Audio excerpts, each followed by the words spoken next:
Role of higher education in the present scenario. Prayer is the bridge between panic and peace. So let's start our magnificent morning with the prayer.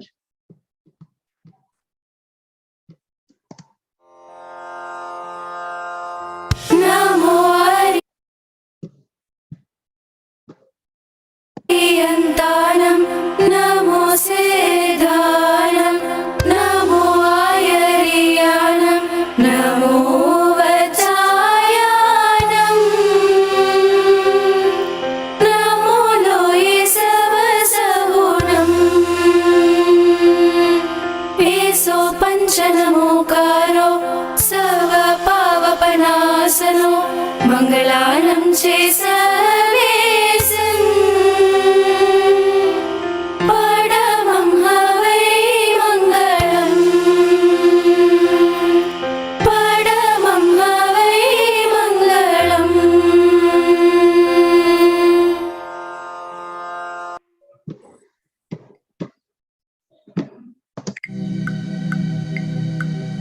நீராரும் கடலொடுத்த நிலமடந்தை கெழிலொழுகும் சீராரும் வதனமென திகழ்வரத கண்டமிதில் தெக்கணமும் அதில் சிறந்த திராவிடன திருநாடும் தக்க சிறு பிறை நுதலும் தரித்தனரும் திலகமுமே திலக வாசனை போல் அனைத்துலகும் இன்பமுற எத்திசையும் புகழ் மணக்க இருந்த பெரும் தமிழனங்கே தமிழனங்கே உன் சீரிடமை திரும்பியது செயல் மறந்து வாழ்த்ததுமே வாழ்த்ததுமே வாழ்த்ததுமே.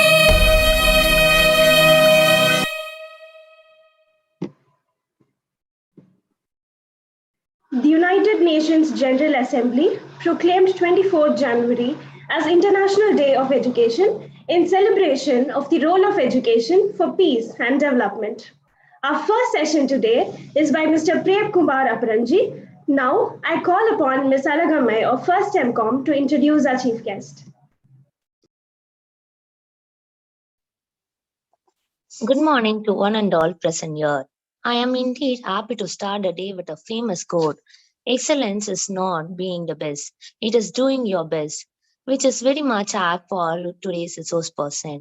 On behalf of Sri Sankalal Sundar Bai Sashan Jain College for Men and on behalf of the PG and HS Department of Commerce, I extend a very hearty welcome to our Principal Dr. S. Padmavati Ma'am, Vice Principal Dr. S. Rukmani Ma'am, and our HOD Dr. C.K. Deepa Ma'am.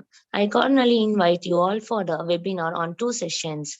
Session 1, Role of National Education Policy in Higher Education by Mr. Prem Kumar Aparanji. Session 2, Importance of Higher Education by Sika Kulsrestha on the occasion of International Day of Education. I extend a sincere and warm welcome to our resource person, Mr. Prem Kumar Aparanji.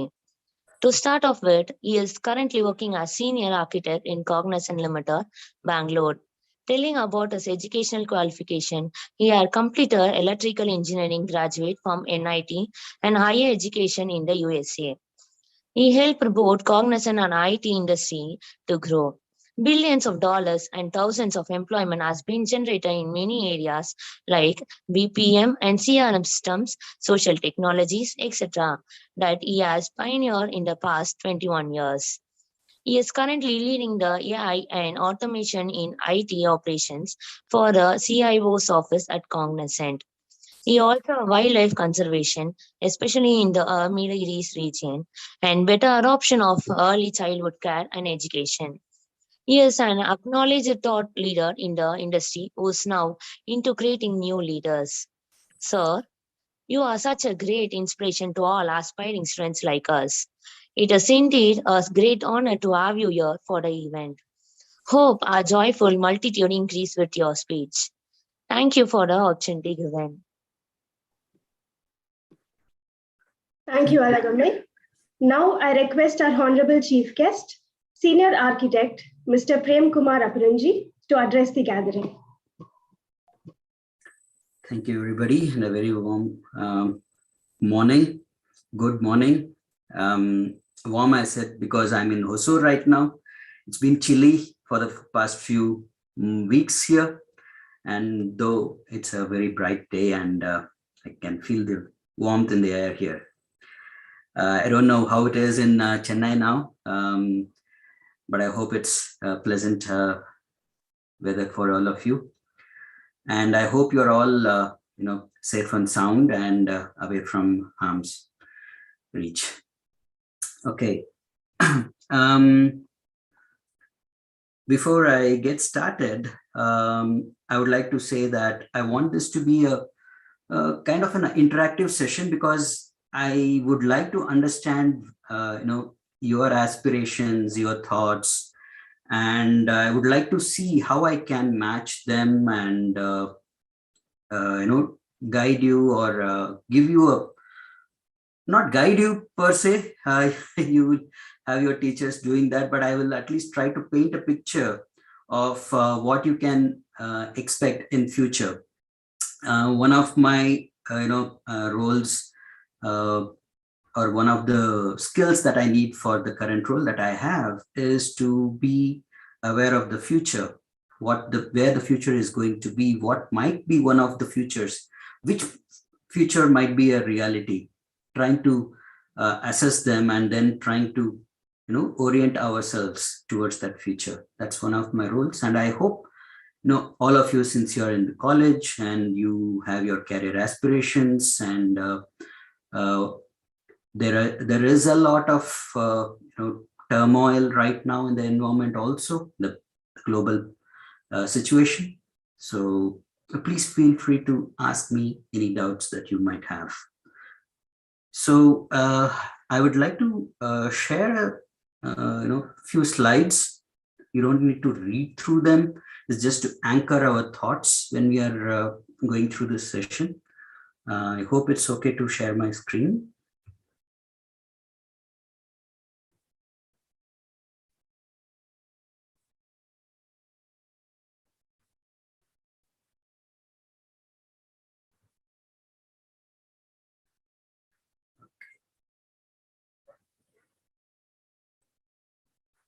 I'm trying this.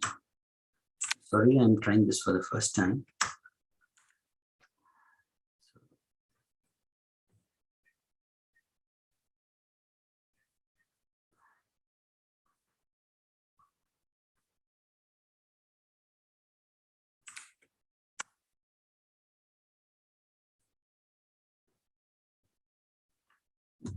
Okay.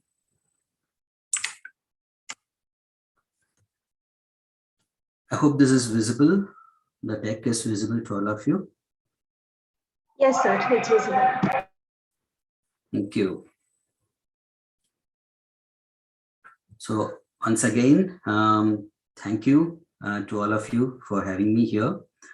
It is indeed a great opportunity for me and a privilege to be, addressing you all, especially on the International Day of Education. I am involved with the Indian Montessori Center. I am executive committee member of the Karnataka branch, though I'm in Hosur, which is in Tamil Nadu.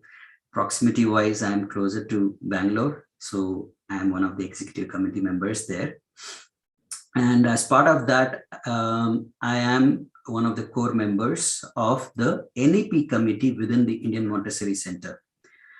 And because of that, I do have a little bit of knowledge. I did work with the Niti Aayog and the Karnataka government around these things. And we have our other colleagues also who are working with the various, education departments and sub-departments within them. So without much ado, let's look at the thing that I want you to have in mind, as a kind of a person who looks into the future, right? Think about yourself as driving your car or scooter at very fast speeds. right? Not possible within the city, of course, but let's just say you are taking a drive on Chennai to Bangalore highway, right? And you want to, I don't know, touch 80 kilometers or cross that, whatever, right? When you go slow, it's okay if you are aware of what's there a few feet ahead of you. But when you're going fast, you need to be aware of what's coming further ahead. On the highway, you will have many, trucks and other four-wheelers, two-wheelers, pedestrians, everything. You will get everything, and you will never know who's going to come and cut you from any of these side roads, service lanes, or intersections. So you need to look farther, anticipate what they are going to do, and then be prepared for it, right? But that's just, again, maybe 100 meters at max on the highway. How about when you're looking at your whole life in front of you? Can you look at just a few seconds? Can you think about what will happen in a few seconds, or when maybe half a minute later? When we are driving fast, at that time, when we are not considering where I am right now, right? And trying to anticipate what's going to happen in a few seconds further. When we are looking at our whole life in front of us, we need to be aware of what's going to come, right? So I hope I will give you a few thoughts on how to look forward and plan accordingly, right? Because I'm just paraphrasing one ice hockey champion from Canada. He says that I don't look at where the puck is like the ball, but it's more like a carom striker used in ice hockey. He says that I don't look at where the puck is right now. I try to be where the puck is going to be. And so I'm a great player. I'm a champion in ice hockey. So what he's saying is, don't look at where things are right now. Look at where things might go, right? So and I've been saying this also in my introduction also, I said that looking at the future options and all that. So can we really predict future? Is it even possible for us, any of us? In our stories, mythologies, they do show that our great sages and saints, they were able to look into the future, or even in Avengers and all, they do this time travel and looking into the future. Doctor Strange looking into all the possible features in the Avengers Endgame, right? So but out of the stories, how do we look at the future? Can we predict it? What do you guys think?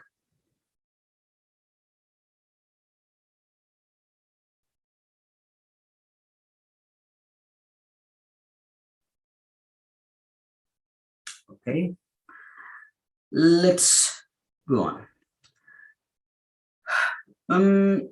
Though it is not. Sir, actually, all the participants are muted, sir. Participants, you can post your questions in the chat box. Answers or questions in the chat box. Okay. Yep, we can't really predict the future. See, if you look at it mathematically, like how we are forced to in our field of work, prediction or probability. Please do understand this if you have had maths and probability in your field of work, also in your branch. Understand that probability, when you're calculating the probability, it only looks at the presence of y. What is the probability that you will see y when x is there or not there, right? It doesn't tell you, will y happen when I do x? It's only talking about the presence. It's not about doing any action. It doesn't tell you, for example, if I inject myself with a covaxin and a Covishield, what am I going to have? Will I have Omicron? Will I have something else? A Delta? I don't know. Right? So what happens when you do something? It's an intervention, right? It's not probability. I'm talking about our current pandemic situation. I'm taking an example from that. And even there, we are talking about chances, the percentage, the percentage or the probability, as you know, is just a ratio of what are the chances that I might find it there.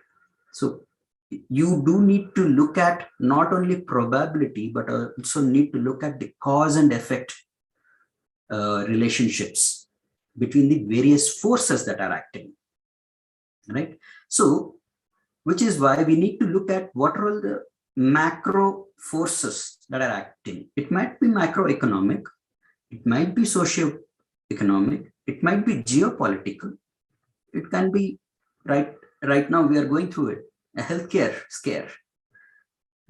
So what are the forces that are acting on higher education and the future of work is what I think you would mostly be interested in, right? So what do you think are the forces active at present on higher education? Higher education, by the way, is anything above 12th standard. So you are already in the higher education, but you can still aspire to even more, post-graduation, doctorate and all that. We'll come to that a little bit. But what do you think are the forces that are acting at present, impacting higher education? Your education.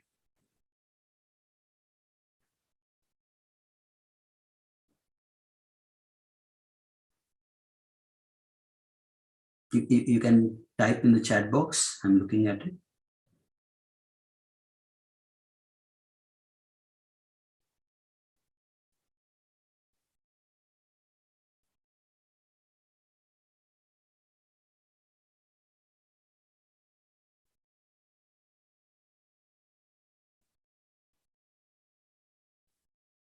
Do you think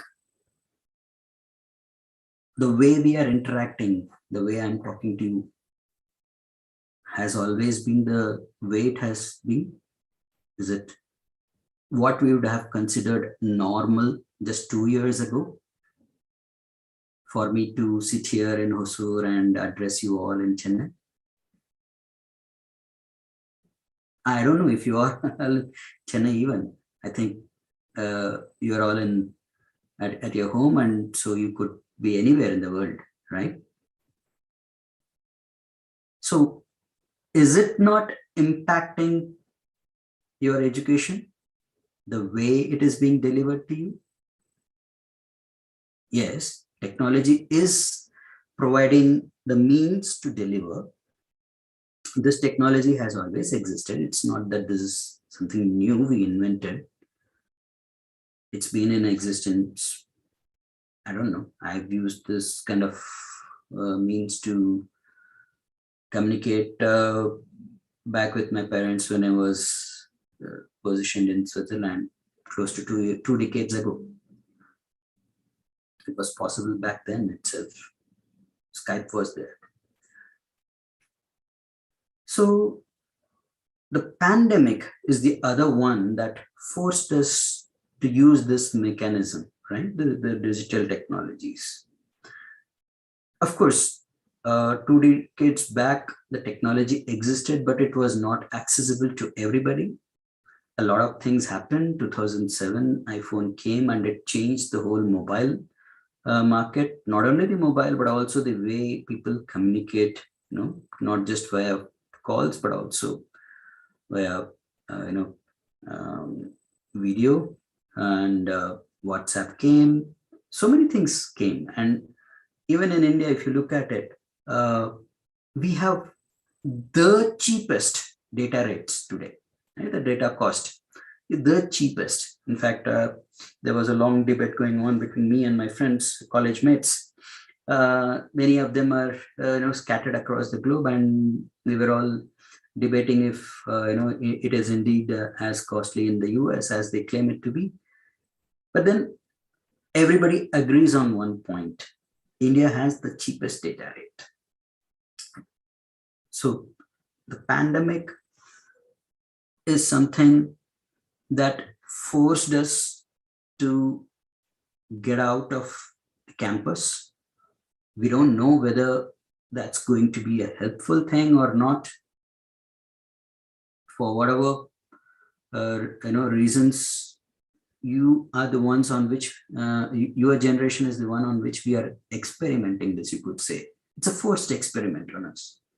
But at the other perspective of looking at it is to say that in spite of the hardships that we have due to the pandemic, technology is allowing us to still deliver, to still teach to you, right? Can the technology improve? Yeah, there is a lot that it can do.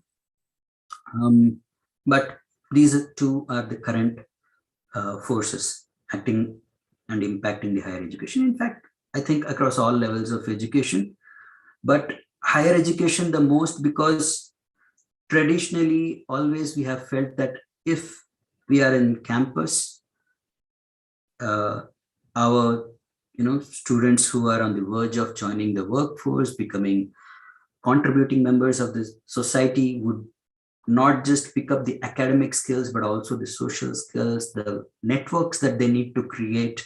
As I told you, I was still debating with my college batchmates after more than 2 decades, right, on a trivial topic. We are all connected still, and it helps us to build a professional network also. Even now, we constantly that there are so many of my friends who are collaborating on setting up startups and getting connected to various stakeholders and all those things. So the friendships that you form here, the relationships that you have here with the industry, with your batchmates, it's a lifelong network. And that is something that everybody is apprehensive of.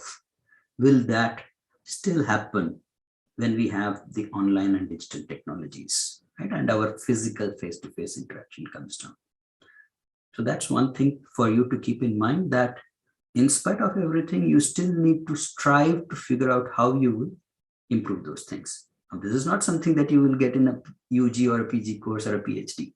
This is just your personal skills. Now let's see about the forces about to impact higher education, right? Any guesses? We spoke about what is already impacting. So any guesses on what's about to impact?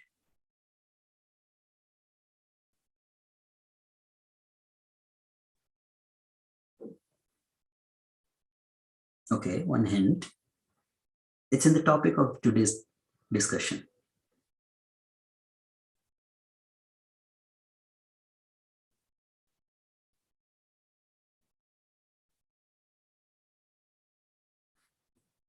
Okay, it is the National Education Policy 2020, which has been, I think now it's nearly 1.5 years since it's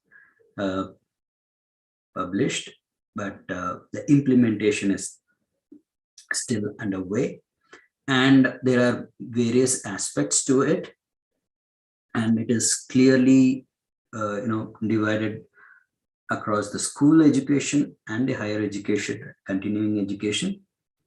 Today we will focus on the higher education part of it, because that's what's relevant for you.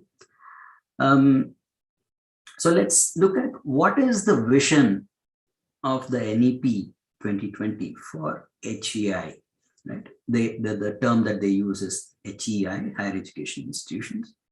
What's the vision? What does the NEP say? It talks about 2 things introductory. One is the major problems. You can get the NEP from the government website. You can download it. It's freely available for everybody. And on page 33, you will see the section 9.2, which talks about the major problems that this NEP committee thinks is being faced by the higher education institutions. I just, it's a big text. So I just try to summarize that again. So it's basically talking about a fragmented ecosystem.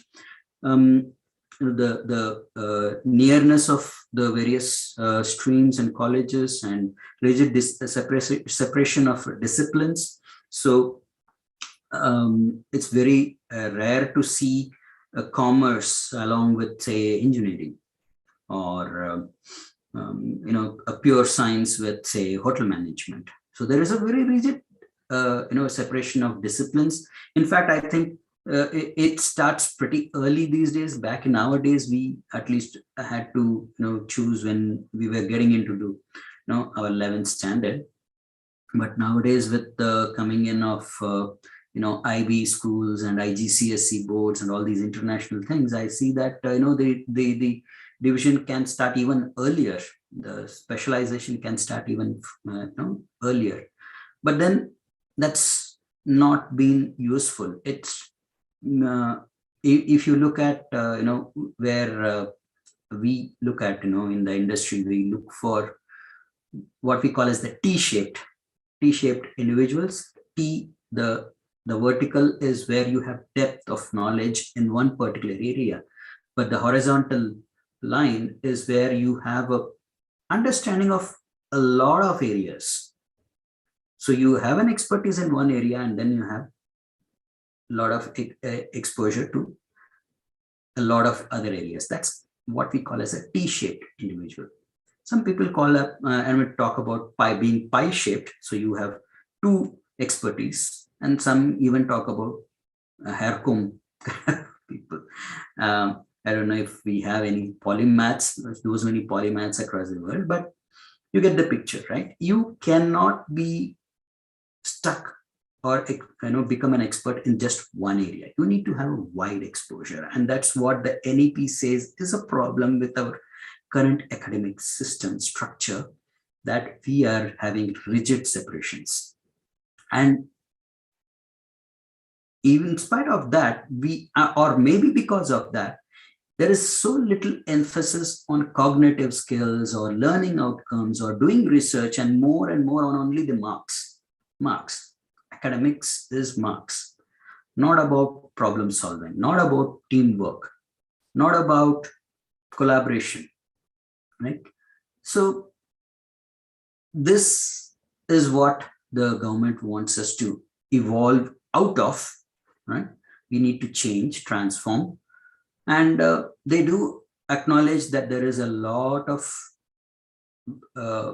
improvement, a lot that can happen in peer-reviewed research, right? And research, by the way, doesn't mean just in the sciences or engineering and all those areas. Research is needed in every field, including something as how do I put it, creative as arts. So these are the problems, and how is the government saying that we should address them? So what they are saying is we need to overhaul the HEI. It's a far more wordy section. The next page on the NEP, the page 34, section 9.3. What they are saying is we need to make them multidisciplinary. You will be having choice to select subjects from across disciplines, not just from, say, within commerce, but also maybe from within arts or maybe even sciences for that matter. So, for example, my son, when he was he was in Montessori preschooler. Somebody asked, "What do you want to be?" He said, "Astro chef." We don't know where he got that concept from, but I mean, he didn't say the word astro chef, but he said that I want to be a cook for the astronauts. That's what he said. And we were all like, what's he saying? But now if you look at it, after maybe 15 years since when he spoke that, if you look at it, there is indeed a need for such a specialized cook or a chef who can help people go to the space. You have, Elon Musk's SpaceX and Virgin Atlantic and all these people sending up rockets, going to space and coming back and all that. Last year, you might have seen these happening. So there's a lot more happening on the space frontier. And there is indeed a need for somebody who can cook up those special paste kind of food that they will be able to eat when they're in space. Right? So multidisciplinary is indeed what was going to be helpful. A lot more research is needed. And it also means that there should be a lot more autonomy to the faculty, who is the person in the room delivering the subjects to you, right? And to the institution as well. So these are all the things that they are talking about. So what can we expect? Because this NEP says so, will it happen? Some things, yes, we can expect them. There are different things that we can expect for the institutes, and there are some different things that we students can expect, because the institutes will be set up or will be modified accordingly, right? So there's going to be more and more emphasis on vocational training, because the government, if the government sets out a policy, it has to set out a policy even for the poorest of the poor in the country, right? Not just those who can afford to pay big money to get into, colleges, big colleges, good colleges, right? So they have to cater to everybody. And there they say that vocational training is one big area where we lack as a country. Skills has been a focus area for the past few years, half a decade at least. Of course, we did have them before also, but there was a boost. And then now, even in the NEP, it says that the vocational training is going to start in the high school itself. They want to start it in the high school itself, along with the academics. It's not going to be just about reading and writing and calculations with maths, but also about doing work with your hands. You learn a lot when you work with your hands. Emphasize on peer-reviewed research. So all these things, what you're looking at for the institutes, is what is going to indirectly impact on what's going to come, not to you, but to the future generation, unfortunately, not for your current batch.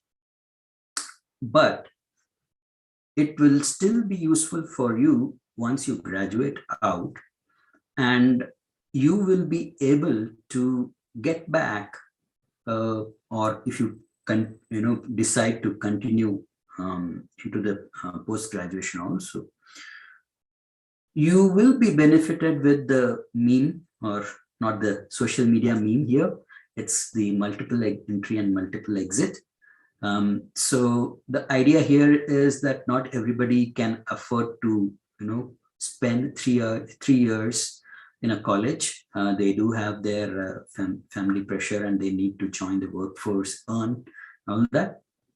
And by the way, 3 years is going to change to 4 years, even for bachelors. Every bachelor, any kind of bachelors, even BA, BCom, everything is going to become 4 years. And what the government is saying is you can enter anytime, right? And you can exit anytime. And which means you complete 1 year, you get a certificate. You complete 2 years, you get a diploma. You complete 3 years, you get a degree. You complete 4 years, you get the full degree with the research in the 4th year, right? So these are, and when you discontinue and come back, you need not go back to the same college. You can go anywhere, because there is going to be something called as the learning credits bank. Whatever you have learned, you have completed, that gets into your bank and stays for the whole lifetime, right? And so you can choose to come back to education and complete it, and all those flexibility is there. But then, because there is a lot of emphasis on research, please do understand, research is a big area where we lack in the country, and this is going to be big. There is going to be a definite big push towards that. And post-graduation and PhDs are going to be required in large numbers, and not just in the academia but also in the industry. Because think about it, the government is saying that we will provide vocational training right in the high school itself. We want students to be able to work when they complete 10th, or even after 10th, the diploma holders, they should be able to get employed and all that. And by doing all this, the graduates are also going to increase, the number of graduates. So what happens when there are so many graduates in the industry? Do you think you will be, picked out from the lot? It's going to be difficult. Maybe, a few of you might be, be able to stand out and, showcase the, learnings that you have had on the job, your expertise and all that. But graduation alone is not going to be helpful anymore. If you take the IT industry, for example, we are increasingly taking in a lot of CAs in the organization. Why is an IT company looking out for so many CAs? We do that kind of work for our clients too.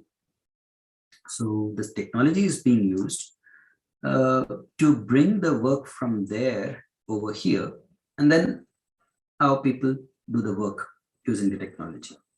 So we do need them. And if you look at the career progression of a person with just a BSc, for example, versus a BE or someone with a MBA, the speed with which they can grow varies very, very much. Right? The differences are huge in the industry. So all these factors mean that, at one end, the government is going to ensure that more and more of the people who are, who cannot afford a higher education today, they will be able to afford. It also means that people who do have the affordability, they should, spend more time to go up in the academics also. It is the need of the hour. It's like a pyramid, right? In the industry, in the HR terms, we call it as the span or the pyramid structure. So you have a manager, and under him assistant managers, and under him maybe supervisors, under him many people working under them.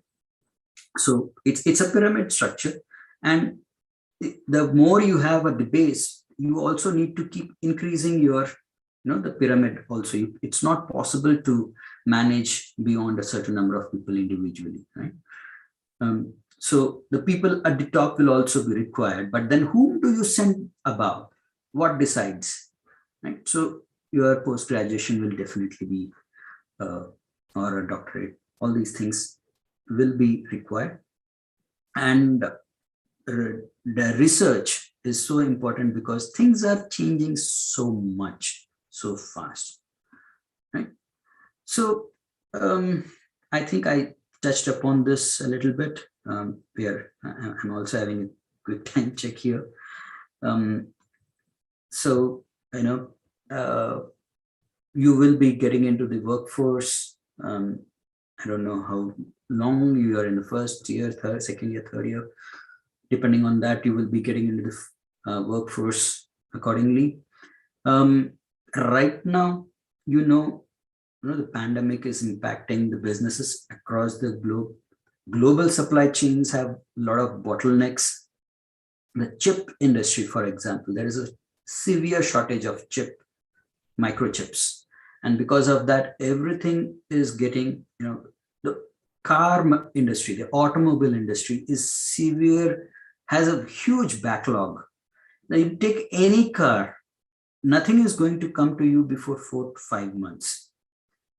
So the reason being the chips that are used in the cars, every, almost every domain of our life has been impacted by the digital technology and computers are embedded in everywhere.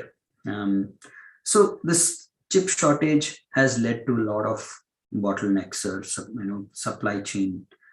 Availability is not there. Availability of products is not there, and we are a global economy. So you could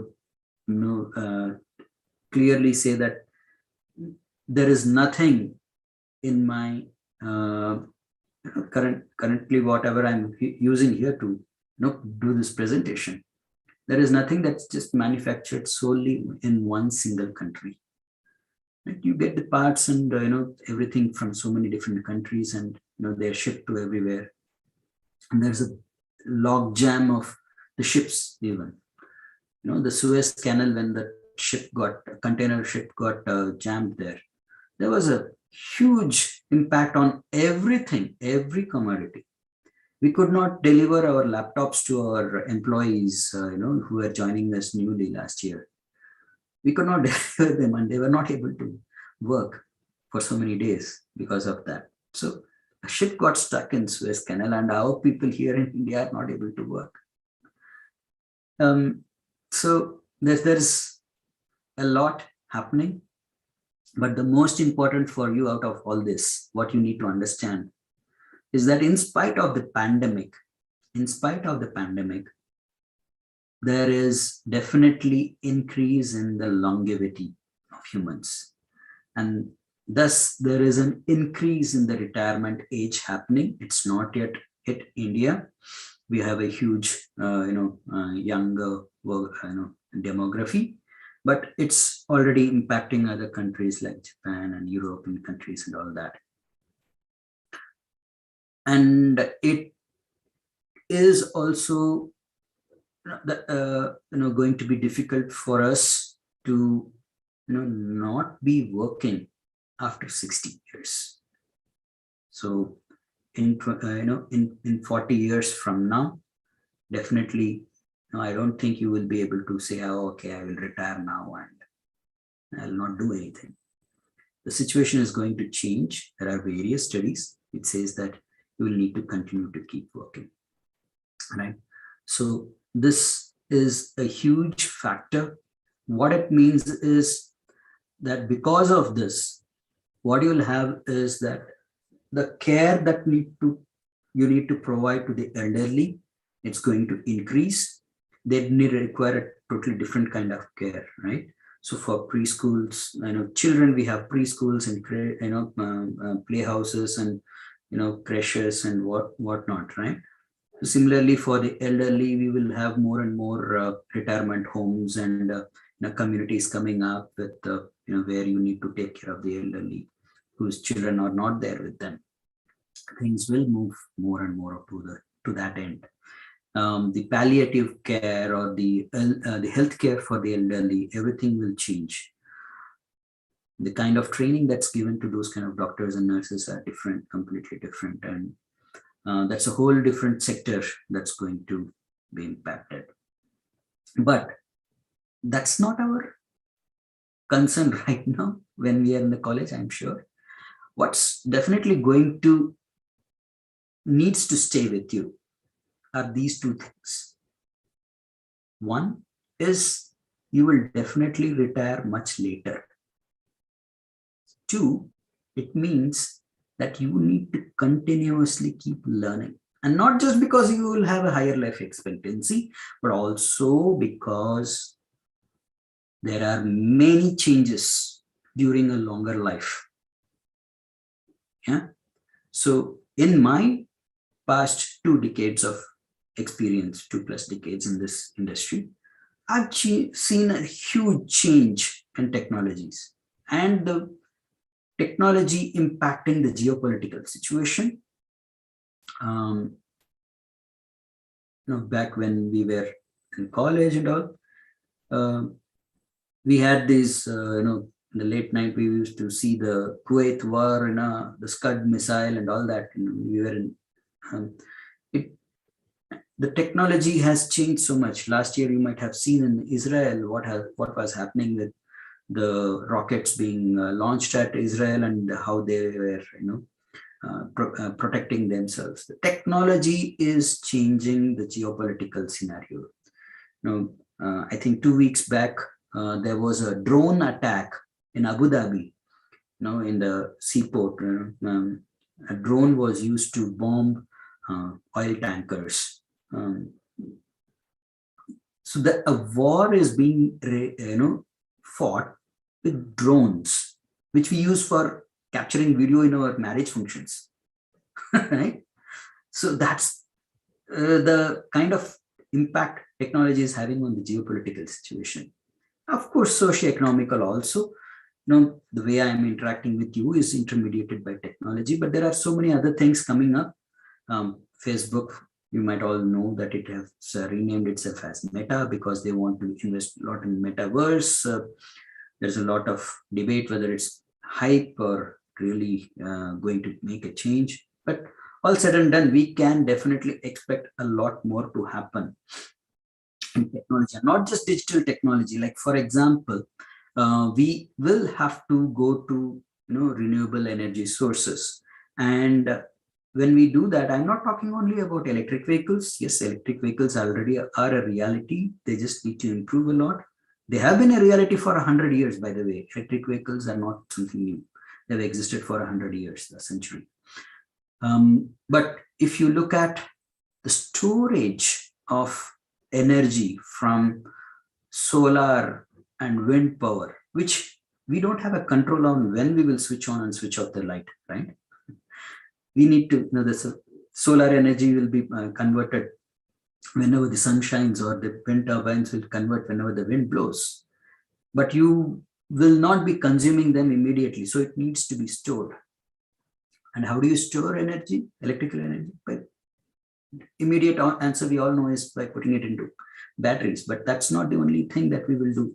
We will also use, two different heights. You have two large reservoirs. You keep pumping water from below to up whenever there is extra energy being generated. And whenever in the night time, say for example, we let that water go flow downhill, it will generate energy when you need it at night. So that's another energy store. So many things are coming up. So we don't know what way the technology will impact us, our future lives. Right? So how do you predict the future? No, you can't predict. You create your own future. I like to say this a lot because earlier on in my career, I tried to keep predicting, okay, this is what will happen, this is what will happen. Things wouldn't happen. I used to get frustrated. Oh, this is so simple. Why isn't anybody doing? And then I realized, oh, no, it's not just about being able to predict. I need to actually create it. So the best way to predict future for me became, to create it. I actually created things, showed it that, look, this is how it's done. And then a whole industries got set up. And with that, I open up to questions.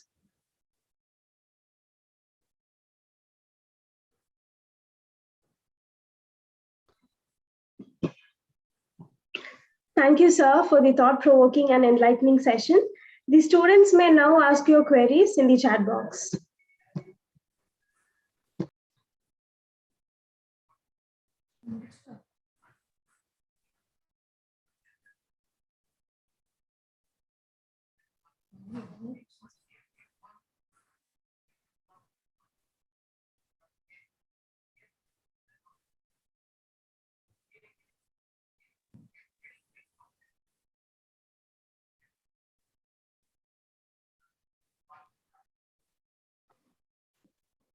Once again, I thank you, sir, from the bottom of my heart for taking time from your busy schedule to be the guest speaker today. Your presence and wise words helped magnify our cause in the best possible way. Thank you, sir. Mahati, I have one question to be asked to the speaker. Sir, is it essential that in the industry that students or any candidate should have, it is must for them to do post-graduation? And if so, if the students are not able to do the post-graduation due to their family issues, what would be your advice? Okay, see, it is increasingly becoming important that post-graduation be done. As I said, graduates are there in lakhs, and for lack of the academic rigor and various other reasons, which the NEP 2020 is trying to fix, but it will again take some decades before all those are addressed. We have a lot of graduates. We have the industry is being forced to look for higher credentials to grow up, to continue to grow in the industry. And yes, we do realize, the industry also realizes that it might not always be possible for the people to do their post-graduation before they join. I mean, that too happens. It's not that doesn't happen, but then we do provide a lot of options to the students to have. We tie up with institutes that provide post graduation, alongside the working schedule. The industry also does that.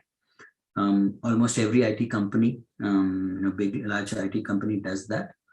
I don't know about other industries. I've been only in this.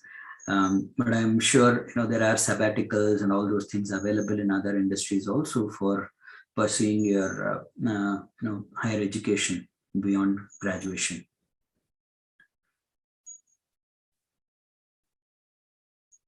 Can commerce?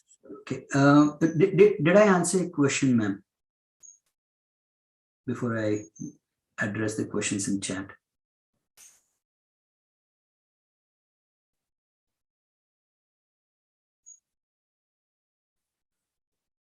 Okay, can commerce background students get into the science side after their graduation? I don't really understand the question, but if you look at the IT industry, which is typically thought to be an engineering based or a science and engineering technology based industry. Sir, I think they are asking with regard to NEP, sir. In NEP, after the national education policy comes into existence, is it possible for the commerce graduates to enter into science side? I think that is the meaning for that question, I think, sir. Well, there is talk of being multidisciplinary, but I don't know after graduation. After graduation, definitely you will be, specializing. But then there is still, again, interdepartmental collaboration that will be needed. So, which is why the government wants, the NEP says that you should not have isolated colleges. You should have multidisciplinary colleges where everything exists within the same college. And of course, that's again something that's going to change. So if you do not have a science stream in the same college, how is that supposed to happen even, right? The collaboration between, say, commerce and science.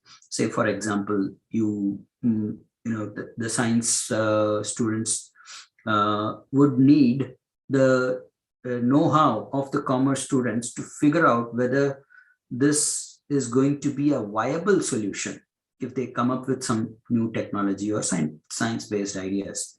How do you sell it in the market? Is it going to be financially viable? How do you get funding for it? Who's going to teach them? Science students, they don't learn that. Similarly, if you are in the commerce area and if you think that this is something that's you see as a need in the industry, in the marketplace, you will know that, but you might not have the know-how to actually solve it. So you will obviously be trying to recruit somebody from, someone with the science background. But then you will need to know something about that background too. So I don't know if I don't have a straight answer to this.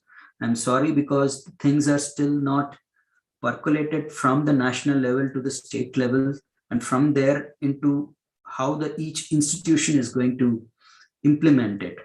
It's still underway. It's still a little bit lagging, unfortunately, due to the pandemic. we would have been much further ahead. More clarity might have emerged. But right now, this clarity is still lacking.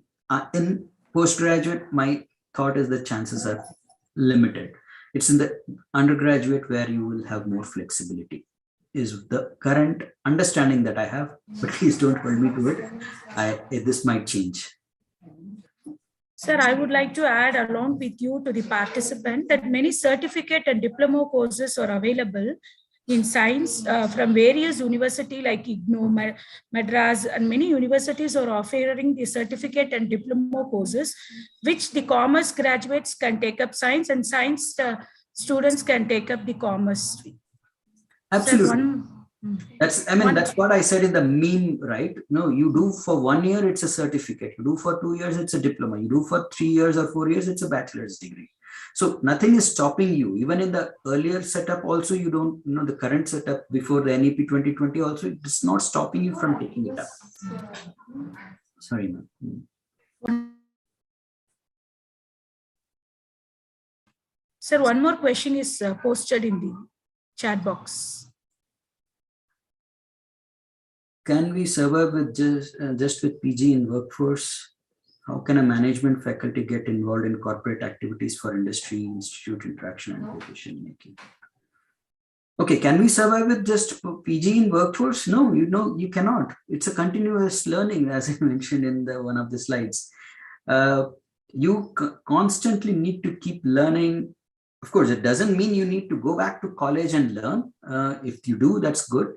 But then you do get a lot of executive programs, 1 week, 4 weeks, all these kind of things you can, like I myself, I have done, from IIM Kolkata, and I also NID Ahmedabad, IIM is on management and the NID is on design. I'm an electrical engineer, and I did various other certifications, technology certifications from particular vendors and also. So you constantly keep learning and doing things. And now, in the field that I am in, AI and automation, there is pretty few, courses or certificates that I can get. So what I do is I pick up the academic journals. I interact with the researchers in this field and try to see what's the latest and learn from that. I have, hundreds of, research articles in my Dropbox and phone and all everywhere. I keep reading everything every day, even now. So you can never stop learning. Please don't think that this is the end of learning. Academic learning, probably yes, but learning doesn't stop until your last breath. Even until your last breath, you learn something, right? So don't think that learning stops with your college. How can a management faculty get involved in corporate activities? Sorry, ma'am, I would not know much about that. You would, of course, the industry has, every company has its own relationship with the academia. There are multiple ways that this can happen. Can it happen more in better ways? Yes. We are severely lacking there. For example, as I said, that I have to read a lot from the research journals and all that, but I am unable to get anybody to do such experiments.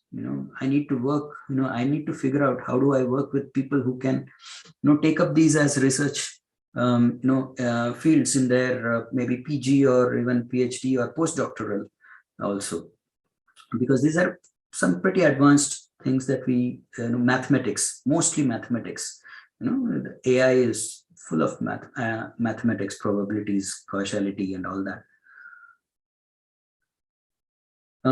So doing any courses in online will be preferable or acceptable to gain knowledge? Personally, if you ask me, gain knowledge, but then it's more difficult to prove that with just the knowledge or the expertise that you have gained, that you should be given the next opportunity that you are interested in, because the next opportunity that you are interested in might be there with somebody who doesn't know you, And for that person to get to know you will take some time. Unfortunately, they don't have the time, and these courses that you do, the certificates that you gather, you capture, that helps to get your foot into the door. But just getting the foot into the door also doesn't help. So both has to happen. It's not an either or question. It's an and question. The answer is and.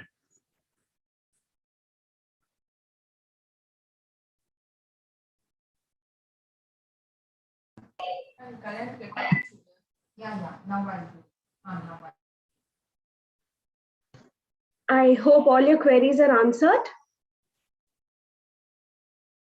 One more question I want to ask. Mahati, can I?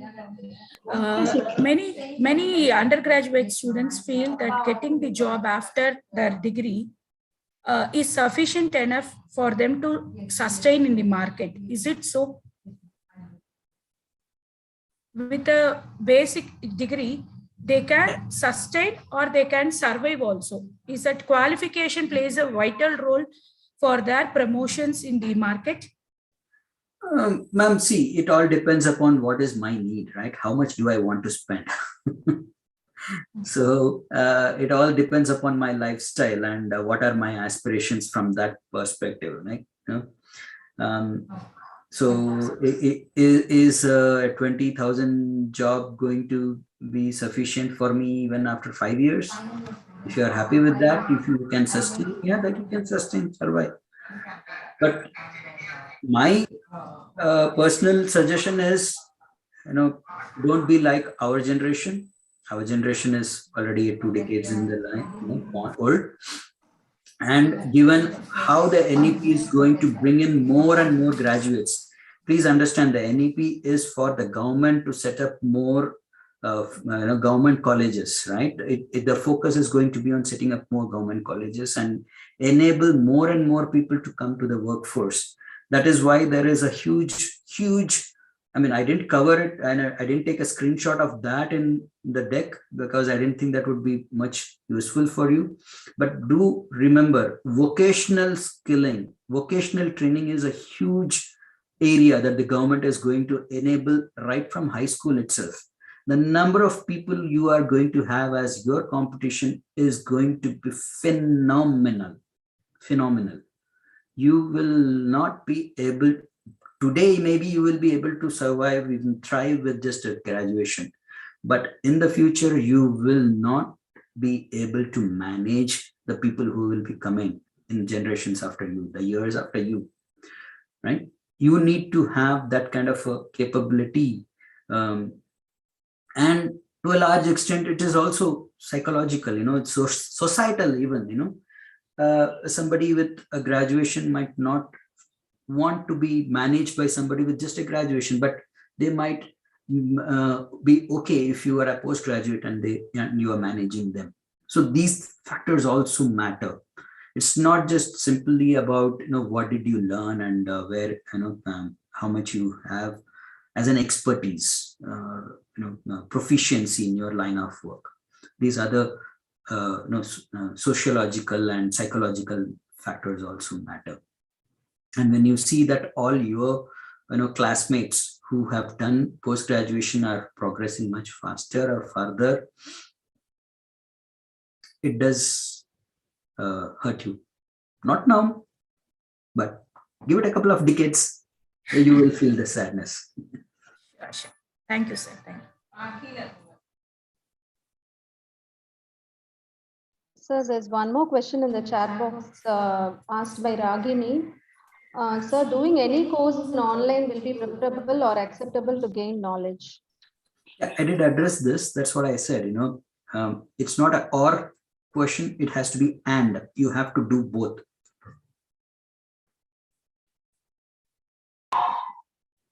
So there's one more question. Can computer science students can go for banking sectors? What type of job will they do in that banking sector? Banks, if you look at it, are increasingly becoming digital. The actual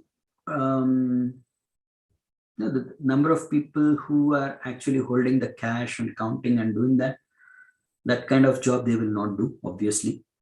But the people behind, say, Google Pay, UPI, you don't even hold the cash anymore. So there is a lot that happens in bank. I told you, right? I was in Switzerland, so I was working for Swiss Bank back then. The kind of technology we used to have back then, even before my generation, technology that used to exist then still exists, mainframes, but then the latest technologies are also transforming beyond imagination. Blockchains and NFTs, cryptocurrencies, these are all things that you definitely cannot do with some bit of computer background. These are all very much important and needed in banking, and it's increasingly important that the both streams come together. Commerce and computer science, they do come together.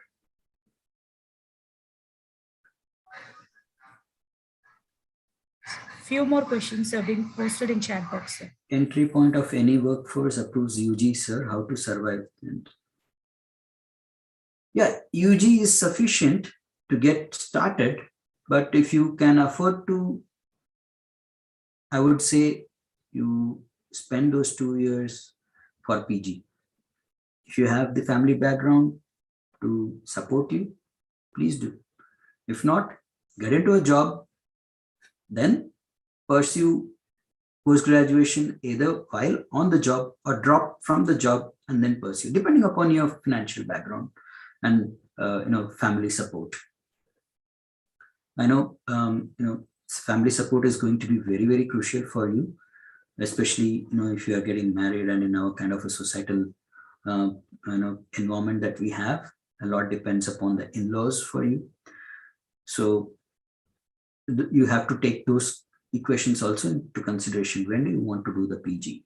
Immediately after UG, along with working and taking care of your family, or by taking a break from work and family, or just taking a break from work but not family, you take care of the family and the education. You need to look at your personal background also. It's not a generic prescription, paracetamol or Dolo 650 I cannot give you.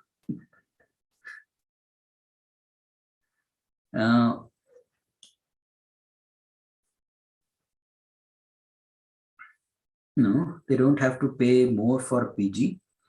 I think the entry level salary would be the same, but then the career progression after you join will be faster, at least to my knowledge. I'm not an HR person to answer this correctly, but from what I know of the industry, this is mostly like, you don't get, it depends upon the industry again, whether you're getting paid more for PG. So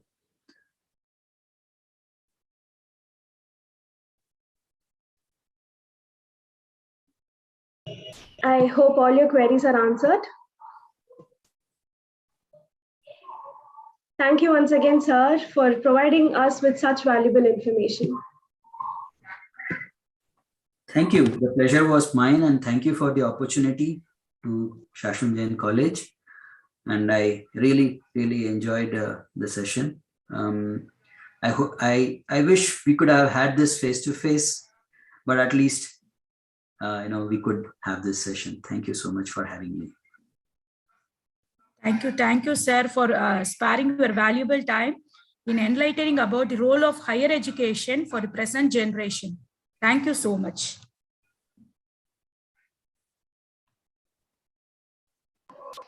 Participants, kindly stay back for the next session.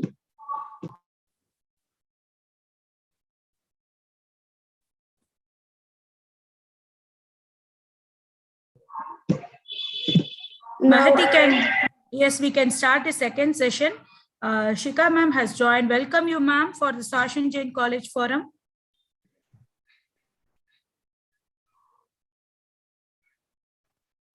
Ma'am, can you hear our voice? Yes, very much. Very Yes, good morning, ma'am. and thank you so Very much good. for giving me this opportunity. Am I visible to all of you? Yes, ma'am. Mahati, you can just introduce ma'am Yes, and ma'am. let us start the session. Yes, ma'am, it is visible. Great, but I'm not able to see my own screen. 1 second, let me just see that. Okay. Yeah, okay. We will now move on to the next session for today. I call upon Ms. Alagame of First MCOM to introduce our chief guest. Good day to everyone present here. I am indeed happy to start the day with a famous quote. To be inspired is great, but to be an inspiration is an honor, which is very much apt for today's resource person. On behalf of Sri Sankaral Sundarbai Sachin Jain College for Women and on behalf of the PG and SS Department of Commerce, I extend a very hearty welcome to our Principal Dr. S. Padmavati ma'am, Vice Principal Dr. S. Rukmani ma'am, and our HOD Dr. C.K. Deepa ma'am. I cordially invite you all for the webinar on Session 2, Importance of Higher Education by Sika Kulsrestha on the occasion of International Day of Education. To start off with, she is currently working as Head of Human Resource in Hedromaterials Private Limited, Chennai. She is a dynamic MBA HR professional with over 14 years of experience in different functions, roles, and specializations of HR. Telling about her educational, she had completed a BCom in St. John's College and MBA in Sara Group of Institutions. She also served as a key member of the leadership team to assist in driving business results. Ma'am, you are such a great inspiration to all aspiring students like us. It is indeed a great honor to have you here for the event. Hope our joyful multitude increase with your speech. Thank you for the opportunity given. Thank you so much. Thank you so much. In fact, this is a very good opportunity, and I am very happy about this session. Okay, so I'll talk about it a bit. So shall I, present my screen to everyone? Yes, ma'am. Just a second. I have made a small PPT, not too formal, so I just thought that, I don't want to make this session very boring, because this is something which is, I really, love talking about. And hence I thought that, the way I think I would want to present it in a very similar kind of way. So just a minute.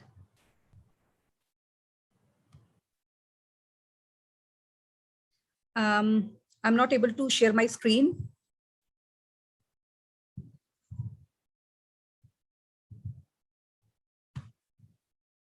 Okay, now I can share. Thank you. Okay, my screen is visible to everyone? Yes, ma'am. Yes, ma'am. Okay, great. Okay, so let me first introduce myself. So you have already kind of done a bit of research on my profile. So let me tell you a little bit more about me. So I have around 14 years of experience altogether in HR and in the various gamuts of HR. So I worked with organizations like Godrej Consumer Product Limited. So currently I'm working with Hydro Materials, and actually my role is not HR head. My role is I am heading the people and processes. Okay, so based on my experience, whatever I have got, I am now kind of contributing in the business as well. So that is something which I always wanted. Okay, and prior to this, I worked with different, my last assignment was with Royal Enfield. So there I was taking care of the learning and development of the employees. And before that, I was with Godrej. So overall worked with various and very diverse organization. So now with this organization, it is a startup, and want to tell you a little bit, a little bit about the organization by which you can relate. Okay, and then we will proceed further. Am I audible? My screen is visible. Everything is fine? Yes, ma'am. Okay, great. So first of all, before even moving to the next screen, I really want to thank each one of you, and especially to ma'am, that, you gave me a topic which is very close to my heart. Okay, and especially this particular forum where the crowd is all the young women. So I think I'm pretty excited that what I want to share and what kind of message I want to give to everybody. I hope it will reach in the very similar fashion what I want to communicate. So okay, so let's move. So this is Hydro Materials. Hydro Materials is a IIT Madras incubated organization. Very recently, just 2-3 weeks back, we have got the Startup of the Year award in the deep social impact, which you can see, the photographs in this precisely about us. Okay, and we have our presence in more or less 7-8 states of India. Currently, we are focusing more on north part of India. So we have project running in Punjab government where the contaminations are pretty high. So our sole objective is to make the water contamination free and to provide to the poor people there, the villagers who can't afford a RO or who can't afford a mineral water. So we are reaching there, and hence we have got this award of Startup of the Year with with the deep social impact. Okay, so that's precisely about us. Don't want to spend too much time here. Okay, so here we go. The role of higher education in the present scenario. Okay, so so to start with, I really like this quote a lot, which says that education is the most powerful weapon which you can use to change the world. And I really believe this way, based on my own journey, based on the journey which I have seen. Education is really a very, very important tool, important weapon, and especially in the Indian society. And so from which context I'm coming, I will talk about it in the upcoming slides. Okay. So my next slide is very important, and I really feel that all of us should know about it. Okay, so not this one, the next after this. So what is higher education? So when we talk about higher education, when we really see the government website, when we really see the view of people, everybody talks differently about what is higher education, and we all are very well aware of that. Here we are specifically talking about the post-graduation program as a higher education. Okay, so this is a curve called Gaussian curve. Okay, this is a Gaussian curve. So Gaussian curve is, you people will face this or see this curve everywhere, whether it is a professional life or it is a personal life, whether it is when an organization is kind of measuring the performance of the employees. So in every aspect you will see this Gaussian curve. So what is the meaning of the Gaussian curve? Okay, so the meaning of the Gaussian curve here. Okay, so when you see on your left side, we have the people who are successful but without education. So you can see that the curve is very, very skewed over there. So very few people, with very specific skills can really reach to the level where they, really achieve success, or they really taste the success. However, most of the people falls under the middle part of the curve, which means that education for reaching or for climbing the ladder of success, the education is the first step. Okay, and of course higher education is the contributor towards the more success. And when you see towards the very extreme right side, the bottom, which says that which particular category where the people are extremely educated. So here we are talking about not many, very, very less percentage. Maybe in India it would be around 10% of the people you will find with the doctorate degree, or maybe who are the researchers, the fellowship people, those kind of people who are like extremely educated, like beyond than the higher education. Okay, so that's precisely the Gaussian curve. So if you want to ask anything related to this slide, you can write it down, and towards the end during the Q&A session, we can definitely talk about it. Okay. Fine. The next slide is something which I really want to talk about, and I really like this slide a lot. And since I'm addressing the young women and the future of the India, definitely, I see in every young woman, I see myself, whenever I interact with them, especially the people who comes with lots of curiosity, I really love interacting with those kind of people. So this slide, I have intentionally taken a very, very very diversified slide. Okay, because what I want to say here is that, yes, in India, we have people like PV Sindhu, we have people like Duti Chand, we have people like Sania Mirza, we have people like Saina Nehwal. But do we really have that many, at a very ground level? Our parents are really, okay, so let's not talk about parents, or maybe the institutes are supporting us. Institute as in terms of the sports institute or the availability of the trainer in India. Is that easy that if anybody is having a little bit inclination towards the sports, can really go and can be successful in that area? No, I don't think so. Because out of I think crores of women, then we will find such kind of gems in India. Very few, like Mary Kom, like PT Usha. So we have very few women who really achieved in the area of this sports. Okay, then we have very few women like Flight Lieutenant Avni Chaturvedi. She's the first lady who's the fighter pilot in Indian Air Force.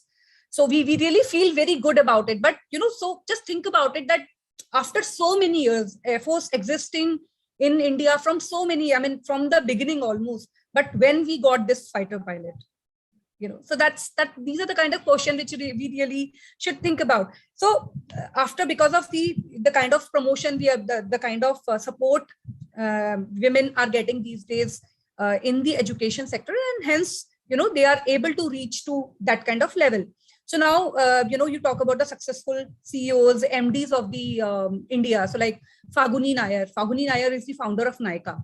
Okay, but she's from IIM Ahmedabad. Okay, one of the, the reputed institute of India. Indra Nui is from IIM Calcutta. Okay, Kiran Majumdar, she's also masters from University of Australia.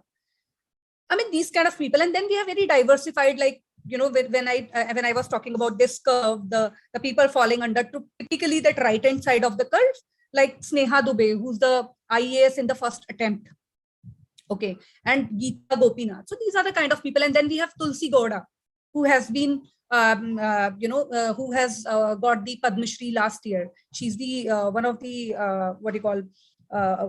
example where she has not gone through any kind of academic curriculum, but still she's a famous environmentalist. Okay, but that's like those kind of people we have very less. We don't have many people. So most of the example, if you talk about the women leader, most of them are very, very highly qualified. Whether you talk about a Nisaba Godrej, she's from a Harvard University, or any you see, you check, most of them are completed their masters from very, very reputed institutions, and from very, very well-known bodies. Okay, so now I would want to really talk about this part, because I think we need to really understand this, that what is the importance of higher education in the personal growth. We talk about lots of other things which is required, but as a women, what are the things which we face day to day on very day-to-day basis, and what are the different kind of challenges which we face, because of which we should really study. So the first is, of course, the knowledge enhancement. See, why I have taken the previous slide of the women, the successful women, the only reason is that we have ample of men, with higher education, with those kind of qualification and everything. Now I want to specifically talk about women, because I'm addressing the women crowd, and I really want that our the upcoming generation should consider higher study as a very, very important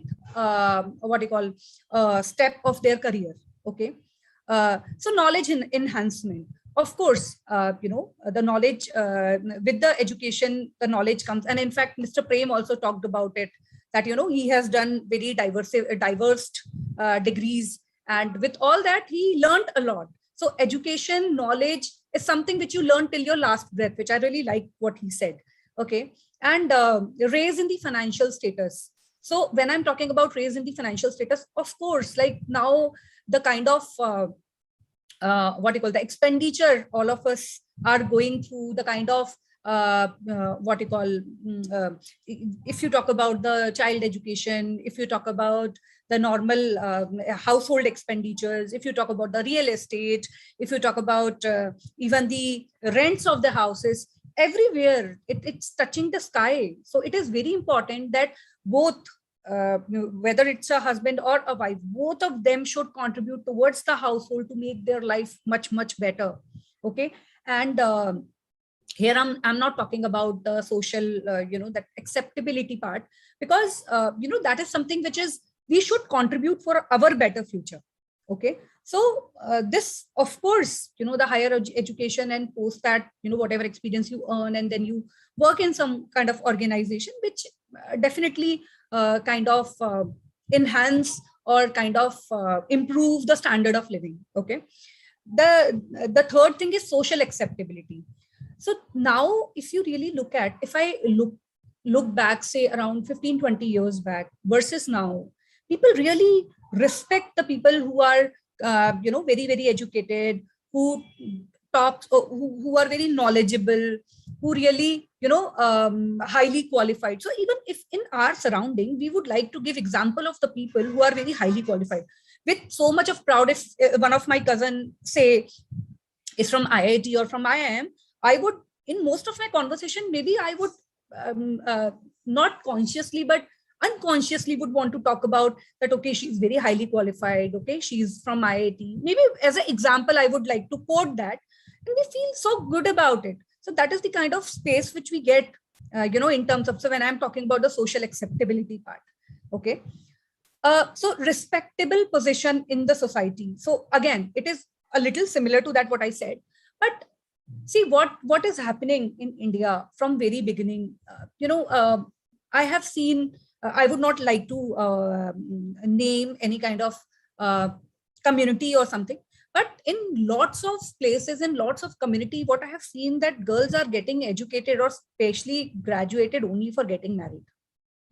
Okay, so that's the only single, and it's, yes, in most of the cases, it is the thought process which is kind of cascading from the parents to the kids, but that kind of become part of our thought process also, that yes, if I'll at least, okay, let me finish the graduation and then I'll get married.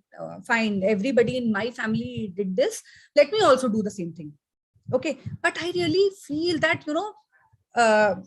yes, marriage is an important part, or it's an important milestone of the life, but it's not everything.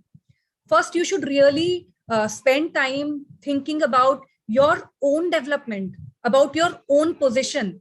See, when you are working and kind of supporting your household, you get that kind of confidence in you. You feel that, yes, I am something. I am not somebody who's just sitting and doing nothing. Okay, so that's the kind of respect I am really talking about. And to be very honest, you see the interviews of lots of people who comes from a very, very conservative background, but after some time, when people are coming and interviewing their parents and their family member, they feel proud about it. Maybe at that point of time, because of their narrow thought process or because of their exposure, lots of time exposure also, maybe they kind of was not able to support the child education or something. But later, when they have, when the child educated, especially the girl child educated, and they reach to certain level, they really feel, really proud about whatever their kids are doing. Okay, so the next point is about the independence. So when I'm talking about the independence, it is the financial independence, it is the independence in terms of the views, independence in terms of the mobility. So I think education gives you independence in every area, in your thought process, in your in your purchasing power. You don't feel dependent on everything. when you have to, so of course, when you complete your education, you want to be more independent. So first you will become independent in terms of the financial aspect, then you will become independent in terms of the household aspect, then you will become independent in terms of your thought process. You become very open-minded. Okay, you accept things. And then of course gradually lots of other things come, like car driving and all those things, which gives you more and more independence. Okay, so then about the open mindset. Education gives you a very open mindset, because see, when you talk to various what you call group of people, so when you talk to specific communities, you will find very different kind of mindset. Okay, when you talk to people who are educated, okay, belong to that educated mindset, so you will really okay, so sometime I belong to Agra, okay, north part of India, but I'm here in Chennai from last so many years. So still sometime when I go back Agra, and if I really go and see people who belong to a little, like, a rural part of Agra, I still, get very surprised when I belong to this part of the world, that people still believe that the, higher education is not important. Only graduation is enough. Why a girl need to get anyways educated? They anyways have to do the household things. They anyways have to prepare the chapatis at the home and make the, curries at the home. Then what they will do? Sometimes even, people used to make fun of these things, that, okay, fine, you go get the degree and, then you serve your kids bhelpuri in those degrees. So that is the kind of disrespect I have heard towards the higher education and towards the education. So what I'm saying is that when people really see some good examples in the household, in the family, in your society, that's when you kind of really, think broader, think about the bigger issues, think about your what you call, first maybe about your problems, then maybe about the organizational problems, then maybe about the national problems. Okay, so that's when you can really contribute.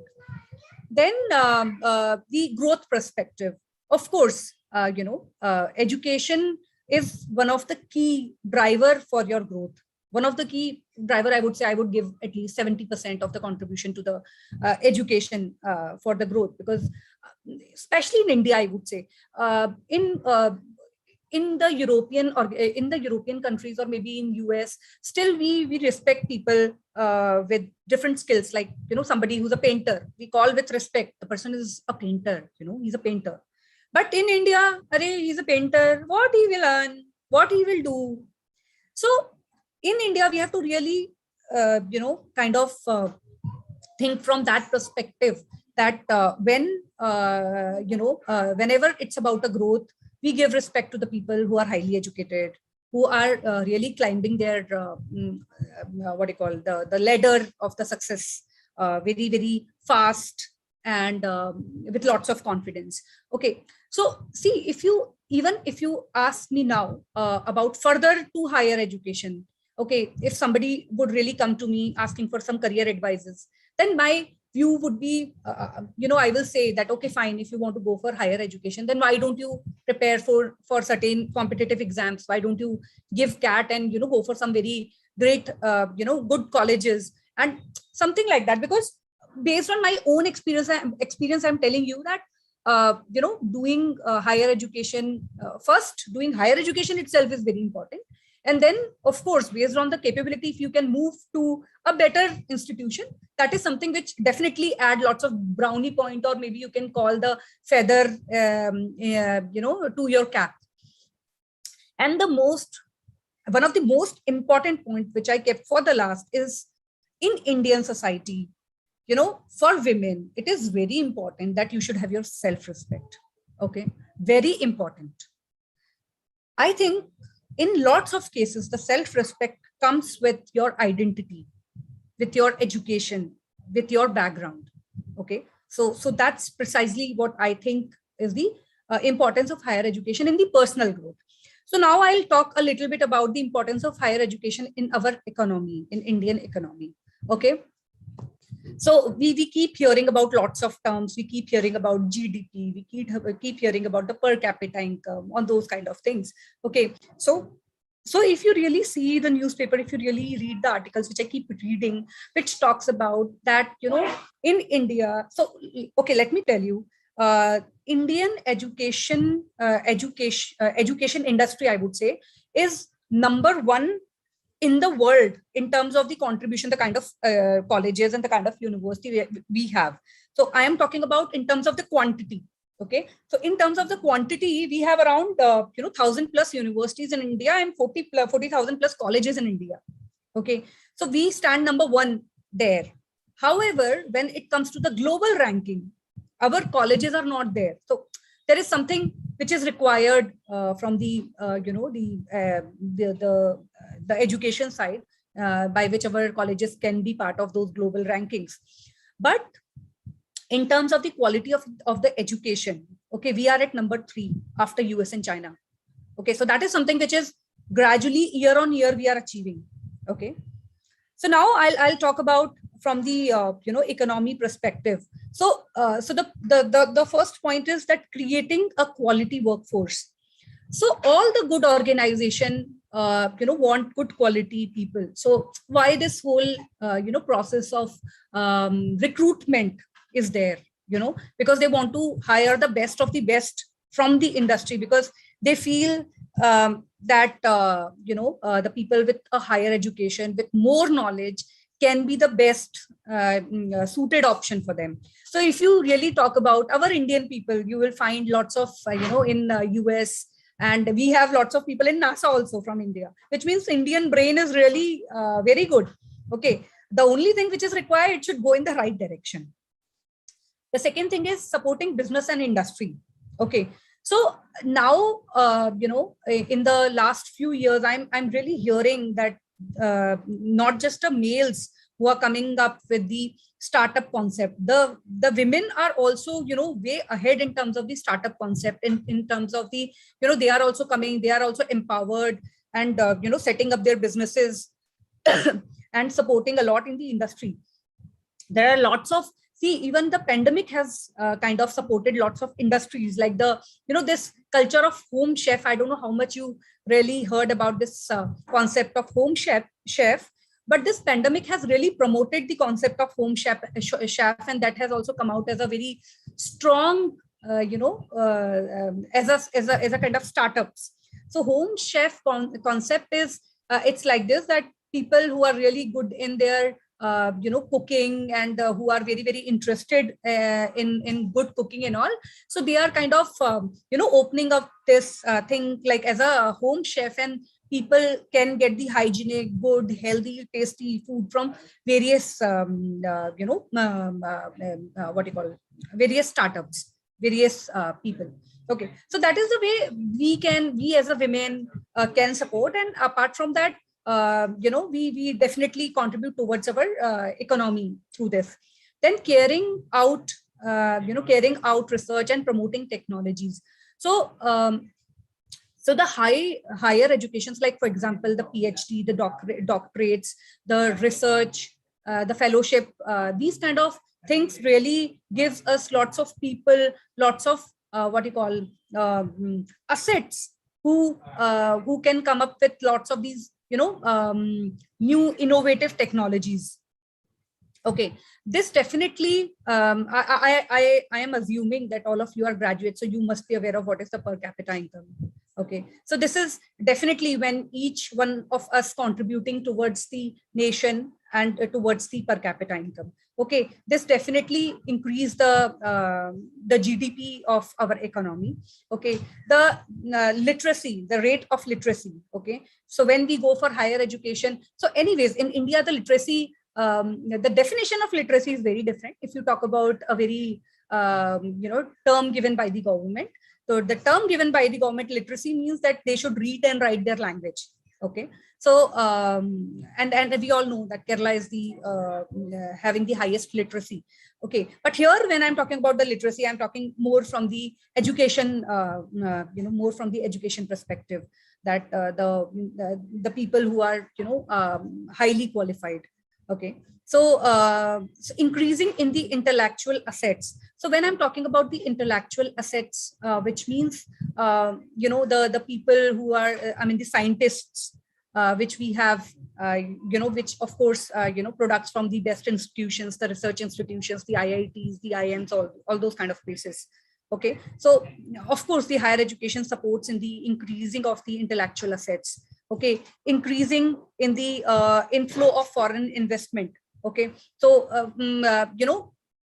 you would have seen these startup, lots of you, I don't know how many of you really like to read the newspapers, but if you will really read the newspaper, you will get to know that lots of foreign investors are willing and wish to invest in our economy, and especially in our startups, because of the ideas. Okay, so that's how the increased inflow in the foreign investments. And okay, so this is a very specific thing, like a control in the population, we all know. Okay, so education makes us more what you call calculative about our own things, that what we should do, what we should not do. Okay, so that's precisely from my side. Let's make our nation and our family proud about ourselves. Thank you so much. This is enough from my side. I think too much I have already talked about. So now over to you. If you have any question, please feel free to ask. Thank you so much.